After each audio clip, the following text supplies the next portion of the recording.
Alright mga amigos, breaking news po tayo. Grabe ito. Sa edad na 44 anyos, nanggugulpi pa rin si El Chacal Guillermo Rigondo.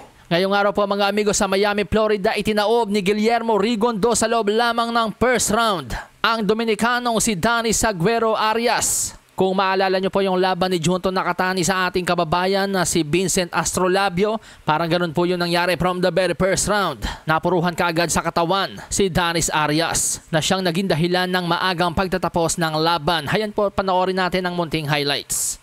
Ayun no, 1-2 rin no mga amigos. Parang ganyan-ganyan din talaga yung kay Junto Nakatani kontra kay Vincent Astrolabio. 1-2 pero sa tiyan yung pangdulo. Kung papansinin natin, medyo delayed reaction din. Parang kay Astrolabio.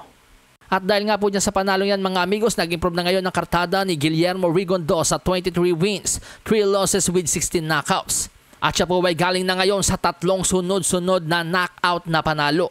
Samantala sa iba pang balita mga amigos, kumpirmado na po ayon mismo kay Salvador Rodriguez ng ESPN Mexico ang petsa at ang venue ng paglalabanan ng sagupaang David Morrell Jr. at David Benavides. Ayon sa kanya mga amigos, February 1st daw po, 2025, gaganapin ang sagupaan ni na David Morrell at David Benavides sa T-Mobile Arena, Las Vegas. Samantala sa iba pang balita mga amigos, halos pumantay naman po ang presyo ng Women's Super Lightweight Undisputed World Champion Katie Taylor sa presyo ni Naoya the Monster Inoue bilang co-main event sa Jake Paul vs Mike Tyson. Ayon sa report, nakatakda pong mag-uwi ng $6.1 million si Katie Taylor. Halos kapresyo po yan ni Naoya Inoue sapagkat ito pong si Naoya the Monster Inoue sa kanyang huling laban kay TJ Doheny ay nag-uwi po ng $6.4 million.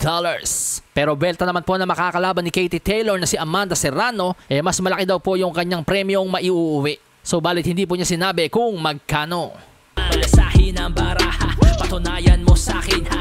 Sino man ang mabunot na kalaban, di ka tatakbo.